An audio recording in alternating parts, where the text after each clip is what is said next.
G'day and welcome to David Joshua Ford Live. This is episode 88, and on today's show we're going to take a look at Canon PTZ Auto Tracking. What is it? How do you go about installing it? And what is the free version that is available? So we're going to take a look at what firmware you need to be on, what add-ons you need to download, how to install it and then enable it, and then of course how to run a Stream Deck so that you can control it remotely over an iPad or Stream Deck or the network. Because that is how we want to be able to easily switch this on and off. So if you are in the comments, say g'day, say where you're from, love to hear from you. And if you're watching post-show, drop a note in the comments about where you're from or any questions that you have about the auto tracking. All right, let's kick off and take a look at what you're going to need to download. There's two things. One is making sure your firmware is up to date, and then also the actual add-on application version 1.2.2. Let me jump over to here. Just a note that you can buy the full version of this for $800, but with each Canon camera, there's now a free version, like a Lite, which has very basic features, and that you don't need to pay $800 for. So today we're going to look at the free version, but just know if you want some of these other features, there is an $800 price tag. Now, in the comments, in the description below, there is a link to here to download that. It is for the N300, so in that link, if you just change N300 to a 500 or 700, you'll end up on the page that you need. Otherwise, it can be a little bit hard to find. So we're going to come to software and drivers and downloads and just check your operating system and the version of that. And then what you're looking for is firmware version 1.5.0 for the N300 or 500. It's version 1.4 for the N700 as of October 2024. Agree to those conditions and download that. And then just above that is the auto tracking application RAAT001 version 1.2.2. That's the version that you want to download that, and then you'll end up with some files like, not that one, where is it? This one. You'll end up with a DMG and a zip file, and if you open up that, then the firmware is this bin file that you're looking for here. All right, next up, let's take a look at how to install and then enable this. So for this, we're actually going to go into a web browser and access the camera via the web address. So under here, my camera is already set up to 192.168.7.101. So that's going to be my camera's IP address for what you're looking at here. This is just the home page. Click on the gear icon. You might need to log in. And then you want to come down to maintenance and click on firmware updates, update firmware. And then you're going to go select the thing that you unzipped and you want this bin file. You can open that. It's going to put that in there. And then you're going to go execute. I'm not going to do that because this is my camera and I'm live. So go ahead, execute. Make sure your power stays on and that you don't interrupt that process. The camera will reboot and you'll sort of lose access to it, and then you'll come back in. And then you should say version 1.5 for the N300 or 500, and then the N700 version 1.4. Once you've done that, jump over to System and then Add On. Now this is actually where you're going to get that file that you downloaded, and we're installing this onto the camera. So it's kind of like firmware as well, but it's an additional application that is running on the camera. It's not running on the computer. You're just using computer to access and install that.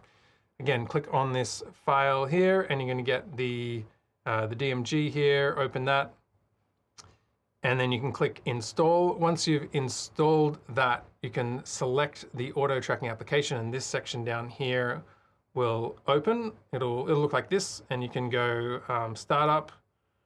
And so this you actually need to click on startup, otherwise it's sort of, the application's installed, but it's disabled. So I guess that's because if you did have it installed but wanted to disable it, then you could do that here. If you have a license, remember we said $800, that's where you would go in here and validate that. There is also 30 days of free full features that you can get. And so you have a trial license. You can see mine has expired here.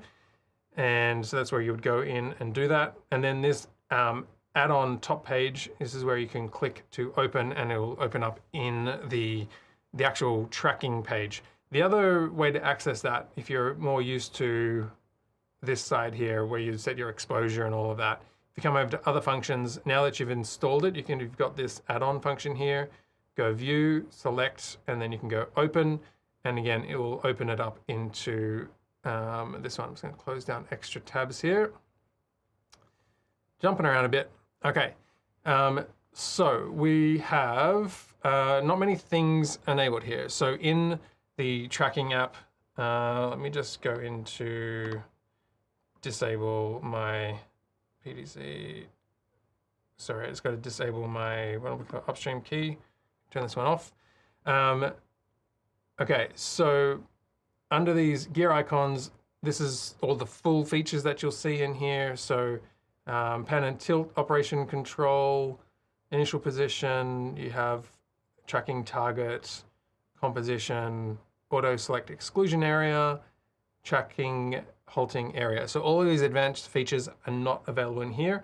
For the free version that you can access when you purchase the camera, you just have your this page here. So we can turn on tracking. And you can see that's sort of now it's active here. And then the other thing we can do is turn on the silhouette size.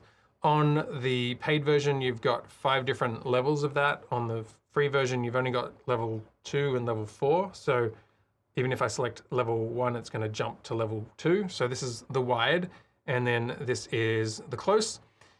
The problem I have with this is that the display position here is locked. So this little position here of this silhouette, you can't move that in this free version, which is really annoying because it really only means that this close version is usable in terms of the headroom. If you were to use the wide position, you can't actually, because you can't reposition the silhouette, I've got a ton of headroom, you're seeing the microphone, all that kind of thing. So I would say you're probably gonna either just use the close position to track someone on sort of a mid-shot MCU type aspect, or you might just turn silhouette off and just use the tracking and not actually using the silhouette there. The other thing that you have is under initial position, you can set a frame that you want to be the actual, to fall back on if you lose tracking. So we can capture it or view it. I'm gonna hit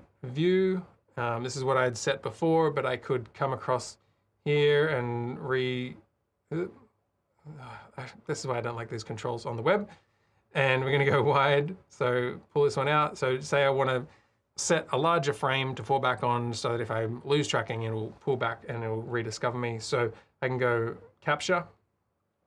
And so now just to show you when I pan off, if I wanted to see what that is, I'll click on view and it will frame up the lost position. Then you have 2 more options. One is either maintaining the viewing angle, so it's gonna do nothing. If it loses focus, it just stays there. Or if you turn on return to initial position, then it's going to, this is the recovery. So you can set the amount of time you want it to wait before it does that. So maybe say like 2 seconds, meaning like I might walk out of frame but come back in, and if that's under 2 seconds, it's not gonna move. But if I leave frame after 2 seconds, it's gonna pull back to that default initial recovery position so that it can see where it is. So that is basically what you get on the tracking version of it, on the free version of it. Let's take a look now at the Stream Deck remote control, because this is where it becomes really useful. Is we don't want to always go into the web browser and have to tinker around with those. We want those buttons to be just like right in here in the, where are we? In here, so that we can basically turn on tracking on or off. I'm just gonna reboot that one because I think I went in there before. Okay, so we can turn on tracking on or off in the Stream Deck while we're doing all of our other operations. So if you would like this pre-built, then I do have a profile available on my website. Let me go over here. So davidjoshuaford.com is where you can go to get that profile and download it, and that will control up to 6 PTZ cameras, or up sort of 3 different sets of 6 PTZ cameras, so you can swap out the IP addresses if you need. And this is where you would then go to Companion. If you're not familiar with Companion, there's plenty of things on my channel about how to download and install Companion. It's basically an application that's going to run on your computer. And then again, in a web browser, you will come in here into Import, and you'll go into, let me just cancel out of this one. We're going to go to Import, and you would select your profile. And I need to find, let me just find where that is, under Dropbox, under, I've got to find my profile that you would download from the website. Look a little bit like this. Just open that one up. A .companion config is what it would end in. And if you select that, you can either do a full import if you don't have a profile in Companion already. If you do, then make sure you export it before you do any changes here. Or you could come in and go page by page in terms of putting in the buttons from the source to the destination. But I would recommend just going into full import, reset and import, and then that will bring in the buttons, and you'll have 6 cameras that you can control here on this one. So once you've got that up and running, you're going to have this kind of thing. I got to turn off my key there again, under here.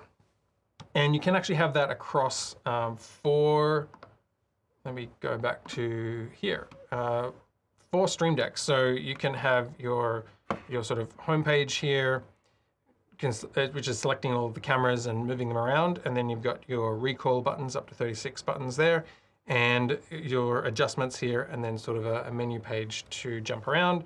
And as you select each camera, each of these Stream Decks will update. So 4 decks if you want them, or you could do 3 decks or 2 decks or even 1 deck.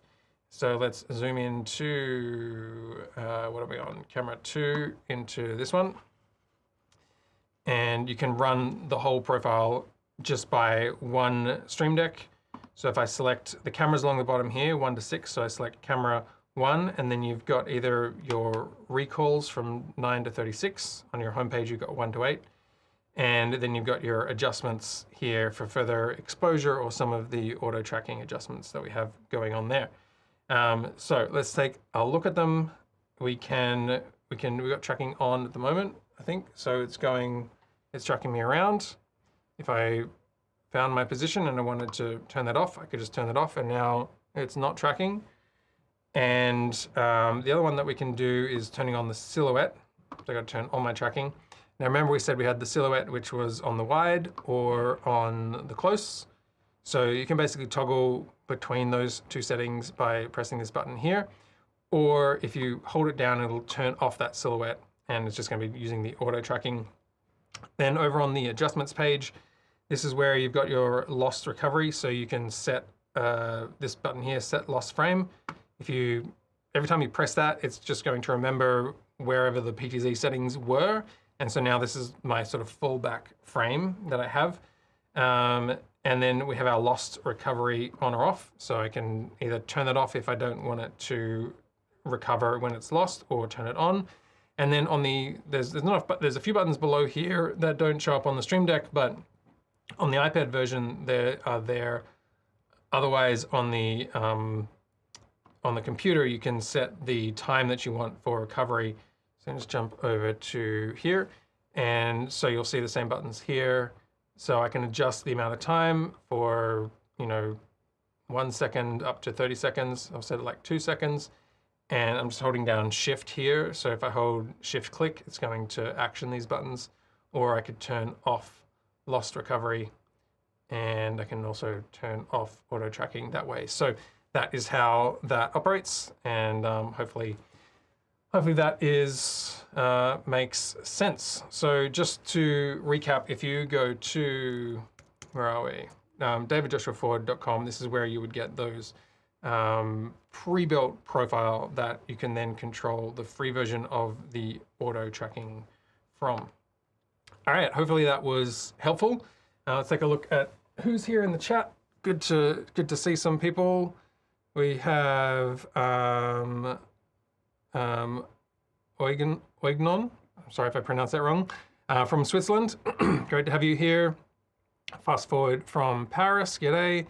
Eric from Rochester in New York, USA. Gwen from San Francisco. Great to have you here. And I see you guys are chatting to each other, so that is good. Don't see any questions here, so if you have any other questions about that, let me know before we wrap up here. I started late today because I thought I clicked on the go live button, and apparently I didn't. I feel like, I don't know, YouTube. So I did a whole live stream before we got to this, so that's why I'm 20 minutes late. But otherwise here. G'day Ryan, good to see you here. Thank you for your recent videos. I've set up your audio channels from your video, which I realized came out months ago now. I never saw that. And so that has meant for the studio shows that I do here, I'm able to get my microphone backed up as a solo onto one of my ISO channels on the extreme ISO, and it means I can edit and take the show music out and sort of recut these live streams. So that's been really good, because previously I had to do that on the Zoom recorder over here, and I mean I can do it, but it's partly that I always forget to hit record because it's not automated, and also then you have to like sync it up manually, and that just takes up too much time. Gwen, let's see if we can get your no picture for Gwen. I'm not quite sure why that doesn't work. It should work, because I'm running this through a Mac. I have noticed that if I ever try and run H2R graphics through the web browser on a Pi, sometimes the emojis show up weird or pictures don't show up, but I don't know why that doesn't show up. So sorry about not having your picture on there. You do exist, just not in my H2R thing. I can actually see on what I'm looking at here, your picture is in there. So look, your picture shows up here in what I'm cutting on here. Ryan says, it's a pretty awesome feature, opens up huge amount of possibilities. I just hope they fix the auxiliary bug. I don't know what that is. Is that maybe resetting the audio channels if you switch it across? Yeah, if anyone hasn't seen that video that Ryan did, go check out his channel from a couple of months ago, talking about secret audio features in the ATEM. It's not that complex if you sort of just spend the time to look at it and sort of think about it, and then there's a website that you can go to in there that enables you to set your aux routing so that you can have, rather than everything being program audio, you can take isolated channels and route that separately. So that's what I've been using that for. Eric says, just your avatar, we know Gwen exists. Good to, oh wait, Eric's not working either. Eric's gone as well. I don't know what that problem is, because I feel like other people were showing up. I don't know if I speak to John about that, or if that's probably just my system. Gwen, Phantom Gwen, do you use recorders with your PTZs other than ATEM? I currently use Atomos Shogun 7 because I haven't been thinking about getting something smaller. I just use, so I'm trying to think if I have any diagrams to show you. What I use is a Constellation ME2, so that's my main switcher. So I've got 20 inputs and 12 outputs. I take 8 of those outputs and I route them into an ATEM SDI Extreme ISO, whatever that thing is. So that gives me 8 tracks of HD recording that I can record, and I can route anything to that. So trying to think if I have, can I put that in there? Oh, I can show you my channel 12. Let's go to my, what are we doing here? For me, and I'm going to go to channel 12 return. Okay, hopefully this will work. All right, I'm just gonna clear this out because it's starting to look a little bit messy. Let me just clear that one. So what you're looking at here is my return feed back into the 2ME of my ATEM Extreme SDI ISO. So the 8 boxes along the bottom are, if I've got this right, cameras, maybe I don't have that right. Yeah, I've basically got cameras, I was wondering why it looks so, it's all of this cascading. Okay, so the box number 9 is program, and that's what's in program, that's why it looks weird.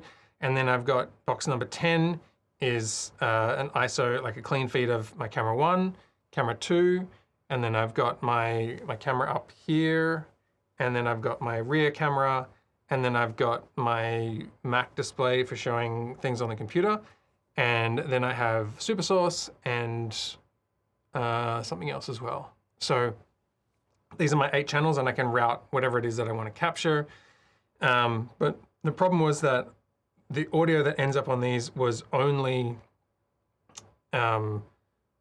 program.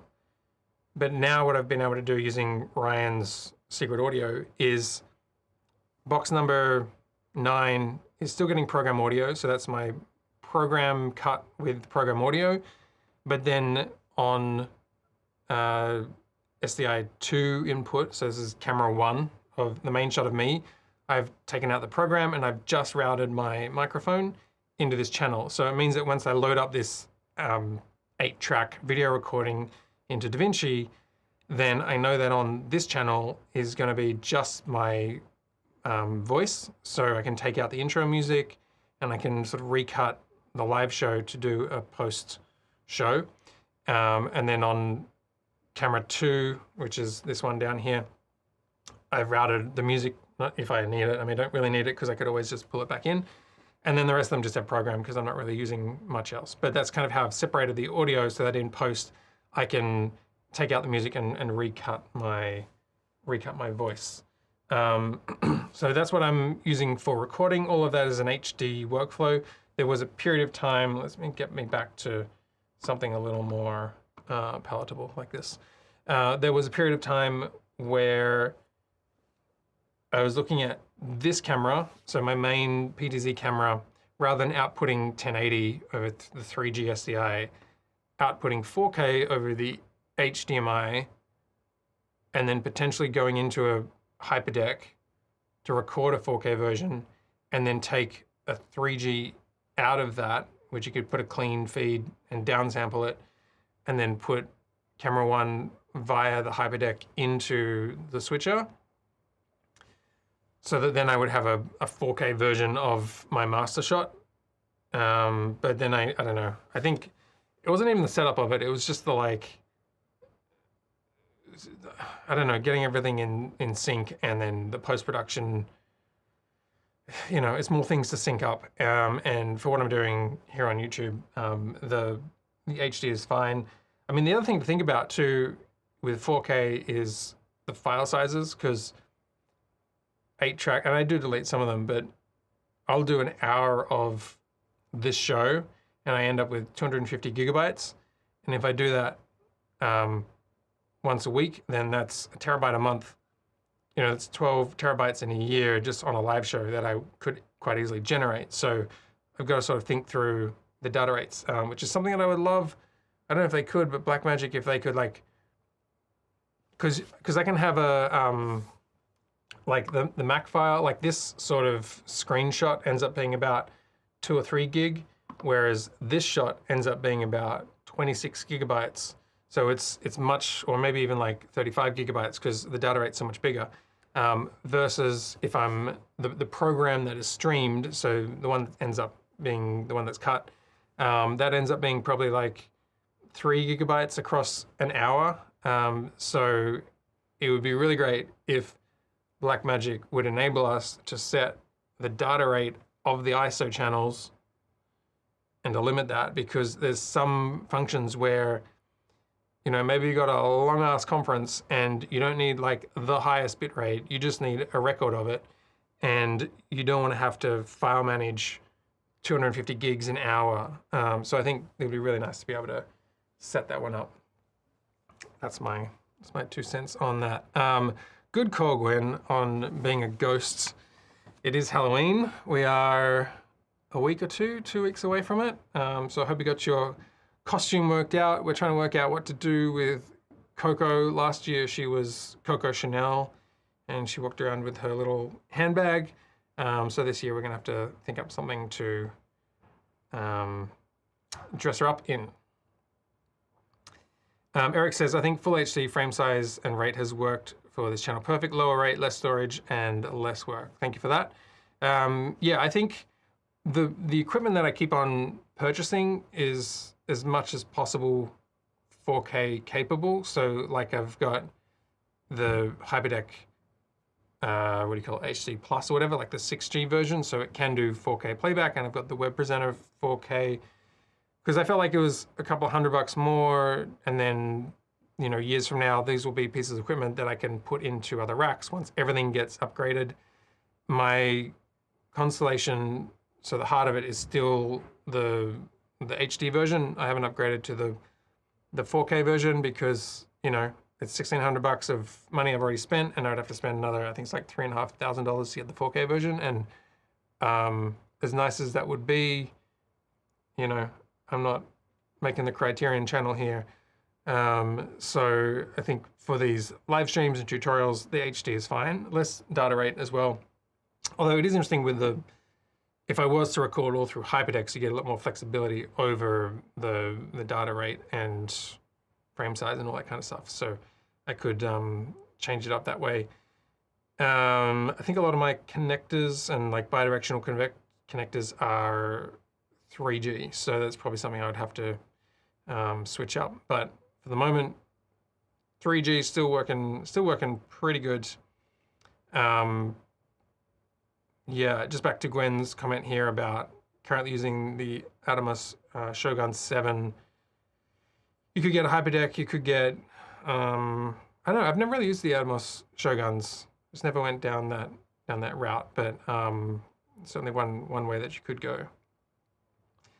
Gwen does 1080 SDI to the switcher and then 4K HDMI to the Shogun with a CRN 500. So, if I remember correctly, I don't know if it's different with the 500 as opposed to the 300, because I've really only worked with either the 700s or the 300. 700s have a lot more I/O. The N300, you had to set it either to 4K or HD, and if you set to 4K, then it could only use the HDMI out, and you couldn't simultaneously use the 3G SDI connection. Could be different on the 500, maybe, because it's probably got more capability in terms of multiple IOs, but on the N300, that was the problem that I had, and I think that's also why I was just like, all right, I'm just gonna stick with 3G SDI. It's one cable coming out of the back rather than trying to do some HDMI into something else and then converting it. And then I'm always like, you know, the more things you put in a chain, one of them goes down or has the wrong frame rate or whatever, and then sort of you've broken your chain. So yeah. Gwen also got Deity TC-1 timecode boxes. No timecode port on the N500, unfortunately, so I have to use LTC. I bought 3 of those when they came out, and they've been really good. Mainly, I use them with my R5C, and what I liked about the R5C is that it's got the timecode in port, so I don't have to put it on the audio track. I can actually just put it straight in. Yeah, I guess you could feed it into an audio channel on the PTZ camera. Just got to make sure that it's muted and not ending up coming through somewhere there. But for my post-production purposes, basically now everything is recorded onto the ATEM SDI Extreme ISO, which I think is still my favorite recorder, even though I've got the 2ME. I often leave that in the studio here, and for smaller jobs, don't need to take out the whole rack. I can just take the 2ME, kind of like I showed you a couple of weeks ago with my the PTZ cameras that I was cutting. That was sort of a, I wonder if do I still have those? I think I might have those pictures in a box. It was like a, let me see if I've got that. Let me clear this one. I do, the conference one. I saw that loaded. This was my pictures in a, I put my ATEM Extreme just into the box, and there we go. That's what I'm looking for. You know, it was just a little chef in the kitchen throwing in a bit of ingredients and not thinking so much about form factor there. But I would love something like this. It's probably similar to what I did with the ATEM Mini years ago in terms of creating a little homemade bomb looking thing, you know, and I had it mounted vertically. What I like about mounting this vertically is that it's very easy just to find the connections for the SDI, and then on the back of that is also the switch. I wonder if I've got, yes, I do have that one. There's a bigger view of it. So there's a PoE switch on the back that is, you know, I can plug in the cameras to get the power from. And then I've got GL iNet router, that big white thing in the back, which is running that. And I've even got an OBSBot camera, which is feeding into that router via NDI and then converting into the switcher. So that was my little, it's my little switcher that I had. But I would love to get something that I could just throw into a Pelican, kind of like that, because I quite like just having everything in one Pelican. It fitted the cameras as well, so I could just pull those out, put them on one tripod, because I was just doing kind of a wide and tight kind of cutting between those two. So, yeah. Gwen, the workstation, yes, that was me sitting on a chair. Let me see if I got this one. Again, pull this one in. Me just sitting. With this venue, is like I wasn't allowed to run cables across the floor, and I wasn't able to gaff anything down because the floor was really expensive, and so I had to sit close to the cameras, and I had that little table, and that was my workstation, using my laptop as the multi-viewer, which is the webcam out of the ATEM Extreme. That's what I love about having those two ports, is you can record and also view the connection out. So I'm using my laptop as a screen, didn't have to, I had a backup screen in the case, but didn't have to like pull it out and plug it in and find power and all that kind of stuff. I was just running on the laptop. And then from the laptop, I've got USB plugged into the Stream Deck there, just in front of the laptop to do the switching. And then so I was actually doing all of my switching like I was showing you on the show today. So where did that go? There we go. That's me switching away on the little thing. Gwen says, I've totally had to do similar, just make it work setups. Yeah, it's one of those things where like I probably brought like 2/3 more gear than I needed, like just, which is nice I didn't have to get it out, but it's like lugging around additional cables and additional backups for converters and power and all that kind of stuff, and then not needing any of that was, I guess, at least I didn't have to roll up all the cable. Aesthetics, we don't do no stinking aesthetics. And where are we? Eric says, cables are the death of every well thought out arrangement. Yeah. That's why I like to try and like consolidate as much as I can into a little sort of brain format. MacGuyering and the show did go on, and that worked out well. If you didn't catch that episode a week or two ago, I went and showed you that footage of how I cut that together with like 2/3 cameras, and that was pretty easy to do. All right, well, that's all we have time for on the show today. Thanks for joining. Thanks for joining late. I will promise to hit go live on YouTube in the future, and we will start on time. I did start on time. I just did a whole show, and no one was there. But great that you could join now, and I shall see you next week. All right, take care.